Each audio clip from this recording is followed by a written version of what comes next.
ಇವತ್ತು ನವಣೆ ಸಿರಿಧಾನ್ಯ ಉಪಯೋಗಿಸ್ಕೊಂಡು ಸಿಹಿ ಪೊಂಗಲ್ ಮಾಡೋದನ್ನು ತೋರಿಸ್ಕೊಡ್ತೀನಿ. ಇದುವರೆಗೂ ನಮ್ಮ ಚಾನಲ್ನ ಸಬ್ಸ್ಕ್ರೈಬ್ ಮಾಡದೇ ಇದ್ದರೆ ಸಬ್ಸ್ಕ್ರೈಬ್ ಮಾಡಿಕೊಳ್ಳಿ. ವಾರಕ್ಕೆ 2 ಸಿರಿಧಾನ್ಯದ ಅಡುಗೆಗಳನ್ನು ಮಾಡಿ ತೋರಿಸ್ತೀನಿ. ಆರೋಗ್ಯಕರವಾಗಿರುತ್ತೆ ಮತ್ತು ರುಚಿಕರವಾಗೂ ಇರುತ್ತೆ. 1/3 ಕಪ್ನಷ್ಟು ಹೆಸರುಬೇಳೆನ ಹುರ್ಕೊಳ್ಳೋಣ.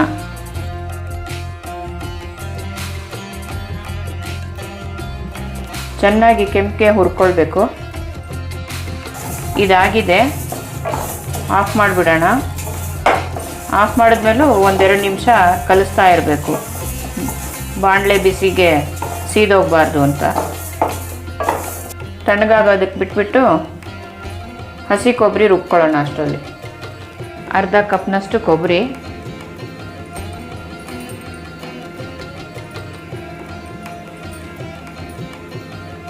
ಅರ್ಧ ಕಪ್ನಷ್ಟು ನೀರು ಹಾಕ್ಕೊಂಡು ನುಣ್ಣಗೆ ರುಬ್ಕೊಳ್ಳೋಣ. ಅರ್ಧ ಕಪ್ನಷ್ಟು ನವಣೆ ಅಕ್ಕಿನ ರಾತ್ರಿನೇ ನೆನೆಸಿ ಇವಾಗ ತೊಳೆದು ನೀರೆಲ್ಲ ಬಸಿದು ಇಟ್ಕೊಂಡಿದ್ದೀನಿ. ಅದನ್ನು ಹಾಕೋಣ.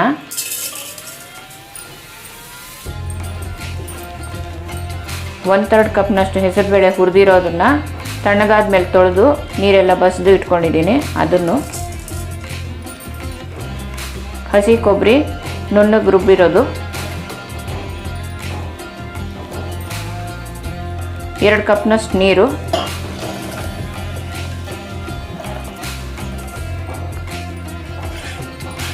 ಇದೆಲ್ಲ ಹಾಕಿ ಕುಕ್ಕರ್ನಲ್ಲಿ ಬೇಯಿಸಿಟ್ಕೊಳ್ಳೋಣ. ಒಂದು ದಪ್ಪ ತಳದ ಬಾಣಲೆ ತಗೊಂಡು ಅದರಲ್ಲಿ 3/4 ಕಪ್ನಷ್ಟು ಬೆಲ್ಲ ಕರಗಿಸಿ ಶೋಧಿಸಿಟ್ಕೊಂಡಿರೋದು,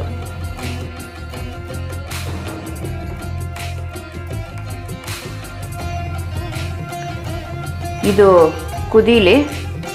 ಇವಾಗ ಕುದೀತಾ ಇದೆ. ಇದರಲ್ಲಿ ನಾವು ಬೇಯಿಸಿಟ್ಕೊಂಡಿರೋ ನವಣೆ ಅಕ್ಕಿ ಹೆಸರುಬೇಳೆನ ಹಾಕೊಳ್ಳೋಣ.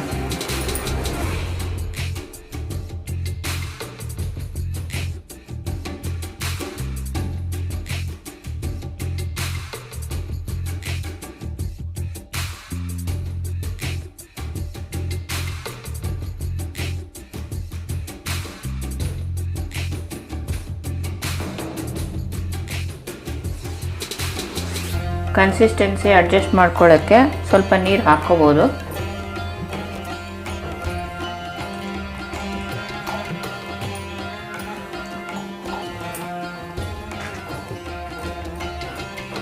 ತಳ ಹಿಡಿದಂಗೆ ಕಲಿಸ್ತಾ ಇರಬೇಕು.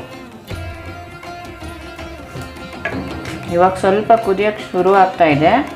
ಇವಾಗ 1 ಸ್ಪೂನ್ ತುಪ್ಪ ಹಾಕ್ಕೊಳ್ಳೋಣ.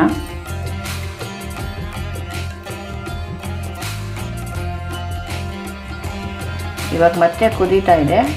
ಇನ್ನೊಂದು ಸ್ಪೂನ್ ತುಪ್ಪ ಹಾಕ್ಕೊಳ್ಳೋಣ.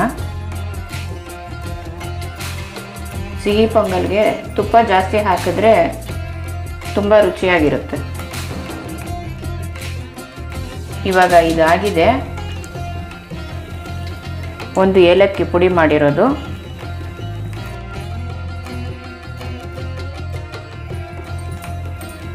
ಇವಾಗ ಇದನ್ನು ಇಳಿಸ್ಬಿಟ್ಟು ತುಪ್ಪದಲ್ಲಿ ಗೋಡಂಬಿ ದ್ರಾಕ್ಷಿನ ಹುರಿದುಕೊಳ್ಳೋಣ.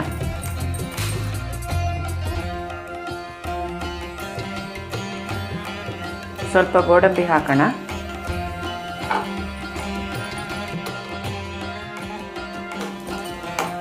ಸ್ವಲ್ಪ ದ್ರಾಕ್ಷಿ,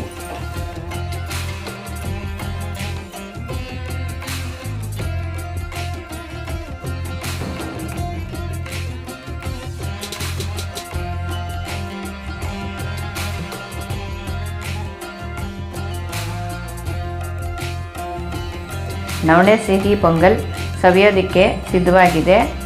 ನೀವು ಮನೇಲಿ ಮಾಡಿ ನೋಡಿ. ನಿಮ್ಗೆ ಇಷ್ಟ ಆದರೆ ಈ ವಿಡಿಯೋನ ಲೈಕ್ ಮಾಡಿ, ಶೇರ್ ಮಾಡಿ, ನಮ್ಮ ಚಾನಲ್ನ ಸಬ್ಸ್ಕ್ರೈಬ್ ಮಾಡಿ.